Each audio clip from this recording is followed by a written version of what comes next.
이 거룩한 주일, 성스러운 주일, 하나님을 예배하기 위해서 이 자리에 나오신 우리 교우님들 한 분 한 분 발걸음을 축복하고 사랑합니다.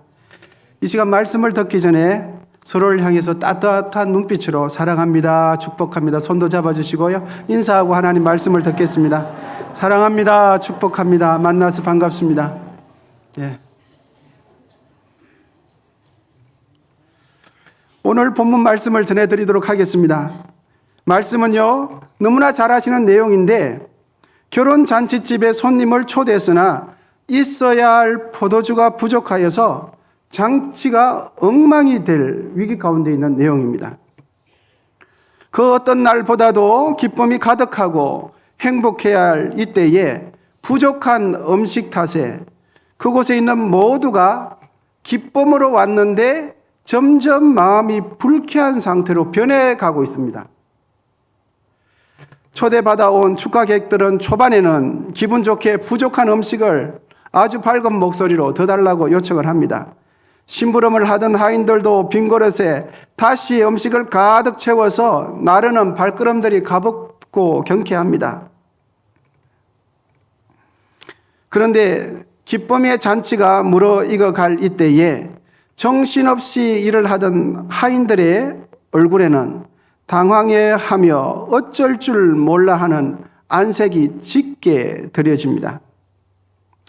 하인들은 이 사실을 예수의 어머니에게 신속히 전달합니다. 다급한 목소리로, 큰일 났다는 목소리로 말합니다.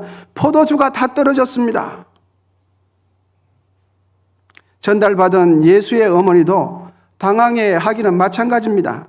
그런데 이런 상황을 알 리가 없는 손님들은 포도주가 더 필요하다고 여기저기서 하인들을 불러댑니다. 포도주를 좀 빨리 갖다 줬으면 좋겠다고 재촉까지 합니다. 어느새 손님들의 목소리에는 포도주를 늦게 갖다 주는 것 때문에 목소리 자체에 불만이 있어 보입니다. 당시 유대인들의 결혼잔치의 포도주는 선택사항이 아니라 반드시 있어야 할 필수품 중에 필수품입니다. 포도주 맛이 결혼잔치의 흥을 결정하는 아주 중요한 요소가 포도주요, 포도주 맛이었습니다. 335 여기저기 모여있는 손님들에게서는 이제는 구체적인 불평 소리가 들리는 듯합니다. 그런데 포도주를 급히 구하려고 해도 급히 구할 수 없는 상황임에도 불구하고 손님들은 이 상황을 모르기 때문에 이런저런 말이 웅성웅성 들려오는 듯합니다. 만약 이런 상황이 기쁨에 들던 신랑과 신부의 귀에 들어갔다면 신랑과 신부의 마음속에 있는 그 결혼의 기쁨은 다 사라지고 죄스러운 감정만 가득하게 될 것입니다. 가장 기뻐해야 할 날이 가장 죄송스럽고 가장 정중하게 사과를 드리며 연신 죄송하다고 말을 해야 하는 불길한 상황들이 자꾸만 드려집니다. 이번 잔치를 배설한 혼주척과 예수님의 어머니와의 관계는 모종의 혈연 관계가 있었던 것으로 보입니다. 왜냐하면 잔치집에 어머니도 가야 하고 아들도 가야 하고 또 제자들도 다 같이 있는 것을 볼 때 뭔가 관계가 아마 혈연 관계가 있지 않겠는가 생각이 되어지고, 더 분명한 것은 포도주가 다 떨어졌다라는 이 소식을 일반 손님들은 모르는데 예수님의 어머니가 우선적으로 알았다는 부분을 착안해 보면 예수님의 어머니는 단순한 손님이 아니었으리라 생각이 되어집니다. 저희들도 어떤 잔치를 할 때나 위급함이 있을 때는 손님들에게는 평안하게 말하지만 그 내부에서는 얼마나 분주하게 바쁘게 움직입니까? 그럼 본문의 결혼 잔치가 언제 시작되었고 포도주가 바닥이 나버린 지금은 결혼 잔치 함에 있어서 어느 시점에 있는지 확인해 볼 필요가 있습니다. 여러분, 본문 1절인데요. 다 같이 한번 읽으시면 좋겠습니다. 시작.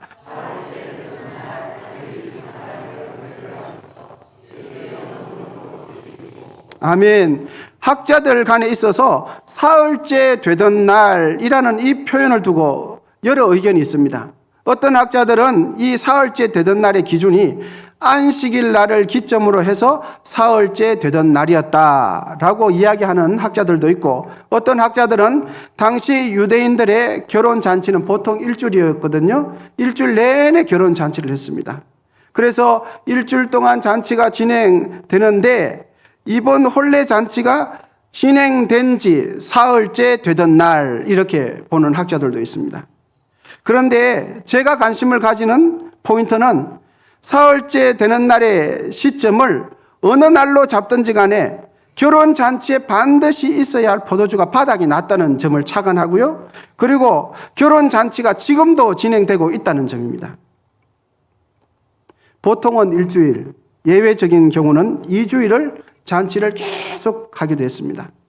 여러분, 만약에 1절에 있는 이 기록된 사흘째 되던 날을 결혼 잔치를 시작한 날로 본다면 앞으로 며칠을 더 잔치를 해야 됩니까?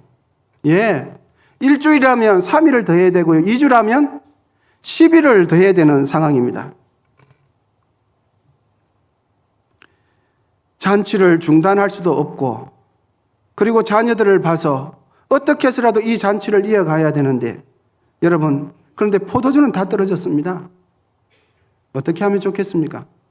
만약 여러분들께서 오늘 본문에 있는 가나의 혼례집의 혼주라면 이 상황 가운데 어떻게 결정하시겠습니까? 손님들은 다 찾아와서 즐겁다고 축하해 주죠. 그런데 손님들이 정작 원하는 포도주는 다 떨어져 있죠. 어떻게 하시겠습니까? 난처한 이 상황 속에서 예수의 어머니는 아들 예수에게 기대하는 마음을 가지고 이 사실을 전달을 합니다. 본문 3절인데요. 포도주가 떨어진지라 예수의 어머니가 예수에게 이르되 저들에게 포도주가 없다 하니, 이런 상황들을 어머니 되는 마리아가 아들 되는 예수께 전달을 합니다. 그러자 예수님은 이렇게 응대를 하십니다. 여자여, 나와 무슨 상관이 있나이까? 라고 대꾸를 하시죠. 예수님은 난감해 하거나 이 문제를 어떻게 하나 전전긍긍하는 대신 어머니와의 관계를 이 순간만큼은 하나님의 아들과 한 명의 일반적인 객관적인 여자로 응대를 하십니다. 우리 교우님들께서 예수님께서 어머니에게 어쩜 자신을 낳아준 모친에게 여자여 이렇게 말하는 거 보니까 참 예수님께서도 경악이 없으셨는지 무례하게 말하는 것처럼 비춰질 수 있겠지만, 예수님께서 오늘 본문 가운데 여자여라고 표현한 이 단어는 여성을 공식석상에서 부를 때 존중의 의미를 담아서 사용하는 그 단어가 여자여라는 이 단어입니다. 그러니까 예수님께서는 이 순간만큼은 모친 마리아가 아니라 하나님의 아들로서 마리아의 인간적인 제안을 인간적인 순응으로 하시지 않는다는 것을 보여주고 있습니다. 어머니가 부탁하니까 아들 되는 예수님께서 그냥 순종한다, 이런 의미가 전혀 아니라는 것을 말해주고 있죠. 사실 유대인에게 있어서 이 포도주는 우리가 생각하는 그 이상의 많은 의미가 있고 우리가 상상하는 그 이상의 중요한 개념들이 이 포도주라는 단어 안에 다 들어 있습니다. 여러분, 우리나라에서는 포도주 하면 이런 이미지가 있죠. 개인의 취향이나 경제적인 여유가 좀 있는 사람들이 마시며 즐기는 기호식품 정도나 특별한 날, 어떤 기념을 하고 싶은 날들에 있어서 평소에는 이렇게 자주 마시진 않지만 약간 분위기를 내면서 특별한 날 포도주를 찾는 경우가 있습니다. 그래서 약간의 사치성이 있는 사치품 정도로 생각하는 인식이 있죠. 그런데 유대인들에게는 전혀 반대입니다. 필수품 중에 필수품이 포도주입니다. 여러분, 사람에게 있어서 필수품은 무엇과 연관이 있냐 하면 사람의 생명과 연관이 있습니다. 그래서 이 포도주는 아주 중요한 사람의 생명 보존의 이미지, 사람이 살아갈 때 반드시 있어야 할 축복, 사람이 이 땅을 살아가면서 반드시 누려야 할 기쁨과 즐거움을 상징하는 이 포도주 안에 들어있는 겁니다. 그래서 포도주가 가득하면 하나님께서 복을 주셨다라고 이렇게 믿었습니다. 여호와 하나님 경외하기를 거절하고 떠나는 사람들에게 구약의 신실한 선지자들은 포도주를 얻지 못할 것이라고 경고의 메시지를 전하기를 했습니다. 그러니까 이것은 화의 메시지죠. 화. 하나님을 떠나고 하나님 없는 세상, 하나님을 덩지면서 아무리 수고를 많이 하고 포도밭을 경작을 할지라도 무엇은 얻지 못한다고요? 포도주는 얻지 못한다. 얻지 못할 것이다. 이렇게 메시지를 전했습니다. 그러니까 이스라엘 백성들에게 있어서 포도주는 생명, 축복, 기쁨을 표현하는 아주 중요한 매개치가 바로 포도주입니다. 제가 오늘 본문을 연구하면서 이런저런 책을 찾아보고 또 연구를 해보니까 전해지는 말에 따르면은 이 신랑의 이름이 요한이었다고 합니다. 요한. 그리고 당시 혼례의 풍토를 보면 부자보다는 가난한 사람들이 손님을 초대하는, 축하객들을 초대하는 범위가 훨씬 더 넓었다고 합니다. 이해가 되는 것은 평소에 힘들게 살았기 때문에, 평소에 마음은 있어도 많이 베풀지 못했기 때문에 이날만큼은 평소에 하지 못했던 고마운 분들에게 넉넉하게 대접하고 싶었던 것이 사람의 마음 아니겠습니까? 무리를 해서라도 우리 집 자녀들 결혼하는데 축하해주기 위해서 오는 사람들에게 마음껏 대접해주고 싶었던 모양 같습니다.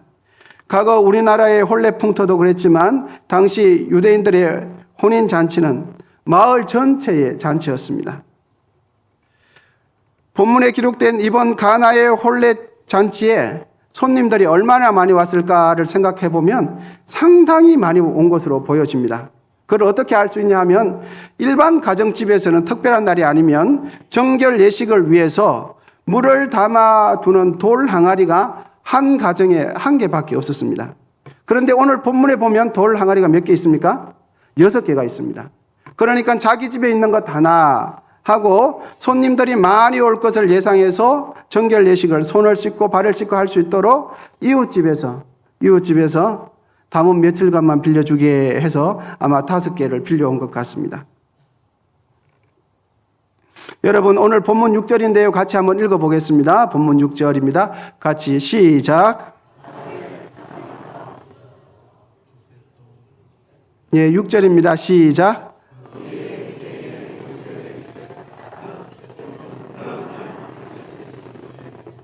네. 잔치집에 돌 항아리가 6개 있는 거예요. 평소에는 한 가정에, 일반 가정집에 1개밖에 없었거든요. 그러니까 손님들이 많이 올 것을 생각해서 빌려두었던 것 같아요. 그런데 문제는 예상했던 것보다 훨씬 더 많이 왔다는 게 문제가 됩니다. 찾아온 손님들에게 다른 음식은 제공해 주지 못할지라도 이 포도주만큼은 반드시 제공을 해드려야 되는데 포도주를 제공하지 않는다는 것은 찾아온 손님에게 큰 결례를 끼칠 뿐만 아니라 그 찾아온 손님에게 상당한 수치심을 느끼게 할 정도로 결혼 잔치에 있어서 예민한 것이 포도주였습니다. 심한 경우가 있는데 잔칫날에 포도주를 제공해 드리지 못하면 신부 가족이 신랑 측 집안에게 고소할 수 있을 만큼 중요한 문제였습니다. 사돈을 맺으려고 하는데 신랑 집에서 포도주를 준비를 못한 거예요. 그러면 수치심을 느낀 나머지 신부 측 집안이 신랑 측 집안을 향해서 고소할 수 있을 만큼 중요한 일이었습니다. 이렇게 중요한 포도주가 바닥이 났으니 그곳에 있는 모든 사람들, 그 잔치집이 점점 초상집으로 변해가는 겁니다.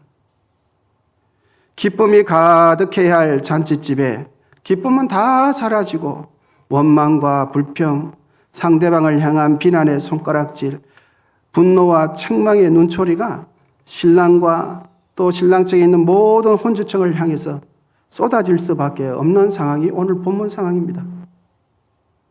결혼식을 이렇게 준비했다는 둥, 뭐가 어떻다는 둥, 우리를 어떻게 보고 이렇게 하는다는 둥, 진짜 기뻐해주고 축하해주고 격려해줘야 할 그 자리가 이렇게 되어버린 겁니다. 여러분, 우리의 인생에는 기쁨의 포도주가 넉넉히 있으십니까? 혹 우리의 인생에 반드시 있어야 할 기쁨, 우리의 심령에 반드시 있어야 할 기쁨이 혹시나 이 가나의 혼인잔치집처럼 바닥이 나지는 않으셨습니까? 하나님께서 주시는 은혜와 생명, 축복과 사랑이 우리의 영혼 가운데 바닥이 나지는 않으셨습니까? 이 세상에는 기쁨과 즐거움이 바닥이 나서 괴로워하는 이들이 많이 있습니다. 어떤 이유에서인지는 모르겠지만 삶의 의미를 모조리 상실하고 기쁨이 전부 고갈된 채 어두운 곳에서 홀로 괴로워하며 눈물 흘리는 이들이 적지 않습니다. 카드빚에 시달리다가 결국은 소중한 목숨을 스스로 끊어버리는 사람들이 종종 있습니다. 뉴스를 통해서 보지 않습니까? 그들은 처음부터 내가 생명을 끊어야 되겠다라고 생각하지 않았을 것입니다. 처음에는 눈덩이처럼 불어난 카드빚을 갚기 위해서 돌려막기라는 것을 한다고 합니다. 이 카드에 펑크가 나면 다른 카드에 있는 것을 빚내어서 이 카드에 메꾸고, 이 카드가 다시 비었으니까 또 다른 카드를 개설을 해서 다시 메꾸고, 이렇게 빚을 돌려막는 겁니다. 하지만 그것은 근본적인 해결책이 될 수 없기에 아무리 계속해도 원점으로 돌아가게 되고 결국은 인생의 허무와 절망을 느끼게 되고 스스로 목숨을 끊게 되는 것입니다. 여러분, 곰곰이 생각해 보면 돈이 없어서가 아니라 인생을 사는 즐거움이었기 때문 아닙니까? 곰곰이 생각해 보면 경제적으로 어렵기는 하지만 그럼에도 불구하고 목숨을 끊는 이유는 인생을 살아가는 기쁨이 고갈되었기 때문에 극단적인 선택을 하는 것 아니겠습니까? 그런데 여러분, 우리가 더 깊이 생각을 해보면 모든 인생은 처음부터가 포도주가 바닥난 이 가나의 혼인 잔치집처럼 기쁨과 즐거움이 우리에게는 없습니다. 곰곰이 생각해보면 우리의 인생에 반드시 있어야 할 기쁨의 포도주가 없는 상태가 모든 죄인들의 상태입니다.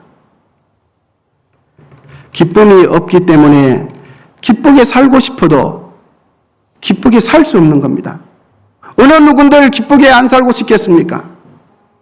정말 인생을 즐기면서 기쁘게 가치 있게 살고자 노력을 하는데 왜 그것이 되지 않겠습니까? 기쁨 자체가 죄인들에게는 바닥이 났기 때문입니다. 즐겁게, 가치 있게, 보람 있게 살기 위해서 최선의 노력을 해보지만 행복이라는 파랑새는 자꾸만 더 멀리 날아가는 것이 우리의 인생이지요. 여러분, 밑 빠진 독에 물을 붓는다고 물이 채워집니까? 기쁨이 바닥난 우리의 인생에 맛있는 음식 먹어본다고 채워집니까? 비싼 옷을 입어보고 많은 경비를 들여서 해외여행을 가본다고 하지만 그곳에 우리의 영혼 깊은 곳에 기쁨을 채워줄 그 기쁨이 그곳에 있습니까? 기쁨은 그곳에 없습니다. 오히려 짠 바다 소금물을 먹고 나면 그 순간에는 해갈되는 것처럼 그 먹은 소금물 때문에 더 심한 갈증과 고통을 느끼는 것과 똑같지 않겠습니까? 우리의 인생의 기쁨을 되찾기 위해서 우리는 누구를 만나고 누구에게 도움을 구해야 할까요? 누구의 은혜를 받아야 할까요? 예수님께서 하인들에게 이렇게 말씀하십니다. 항아리에 물을 채우라. 하인들은 순종합니다. 예수님께서 또 명령하십니다. 그 물을 떠서 기쁨의 포도주가 절실히 필요한 연회장에게 갖다 주라. 하인들은 예수님의 말씀대로 또 순종할 뿐입니다. 연회장은 하인들이 떠온 포도주를 맛보고는 크게 감동하며 이렇게 고백합니다. 본문 10절입니다. 본문 10절 다 같이 한번 읽으시겠습니다. 시작.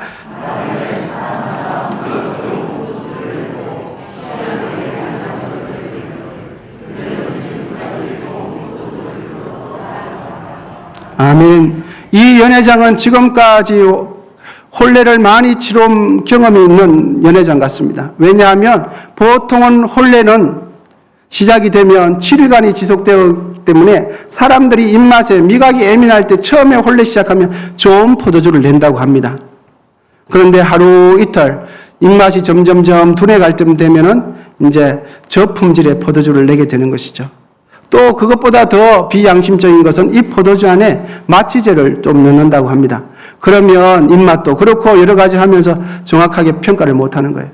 그래서 이것이 보통 포도주를 내오는 절차인데 이 연회장이 경험한 데는 평상시와는 보통과는 전혀 반대의 형상인 거예요. 처음에는 보통 그런 대로 포도주가 있는데 가면 갈수록 맛없는 포도주가 나와 있어야 되는데 엄청나게 맛있는 포도주가 나오는 겁니다. 그래서 이 연회장이 깜짝 놀라면서 10절과 같은 말씀을 한 것이지요. 사람들이 취한 후에는 질이 낮은 것을 가오는데 당신은 이 질 좋은 것을 지금까지 두었구나 라고 이야기하는 것입니다. 기쁨이 고갈된 사람들, 기쁨이 바닥난 우리의 인생은 여러분 예수님 만나면 해결됩니다. 예수님 도움 받으면 해결됩니다.